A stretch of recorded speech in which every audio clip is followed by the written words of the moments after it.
ফরিদপুরের বোয়ালমারীতে দিনব্যাপী নানা কর্মসূচির মধ্য দিয়ে পালিত হয়েছে মহান মে দিবস।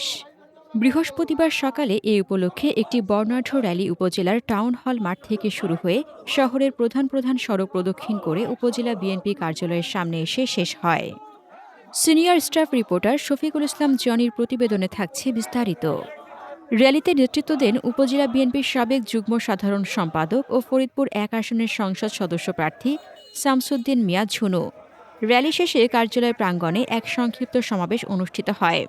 সমাবেশে বক্তব্য রাখেন উপজেলা শ্রমিক দলের সাবেক সভাপতি কামাল হোসেন, সাবেক কাউন্সিলর আজিজুল শেখ, আতিকুল শেখ, জাকির চৌধুরী এবং জেলা জাসাস নেতা রফিকুল ইসলাম প্রমুখ।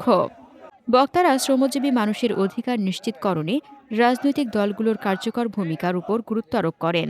জাতীয়তাবাদী শ্রমিক দল, জাতীয়তাবাদী দল এখানে আপনাদের সঙ্গে রয়েছে।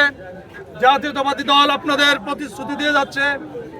আজকে এই নির্মাণ শ্রমিকদের এইখানে ওনাদের বাৎসরিক যে আর্থিক সচ্ছলতার অভাব রয়েছে, আমরা জাতীয়তাবাদী দল যদি বোয়ালমারীতে জাতীয়তাবাদী দল আমরা করে থাকি, জাতীয়তাবাদী দলের প্রতিষ্ঠাতা শহীদ প্রেসিডেন্ট জিয়াউর রহমানের অনুসারী যারা রয়েছি, আমরা এই নির্মাণ শ্রমিক সংগঠনের বছর শেষে এবং যারা বয়স বৃদ্ধ হবে, আমরা গতকাল বলেছিলাম আমাদের বিএনপির নেতৃবৃন্দ সহ আমরা এদের প্রত্যেকের একটি পেনশন ভাতা দেওয়ার ব্যবস্থা করব।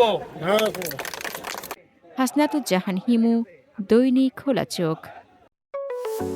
আপনার স্বপ্নের যাত্রা হোক ফ্লাই ইনফিনিটির সাথে।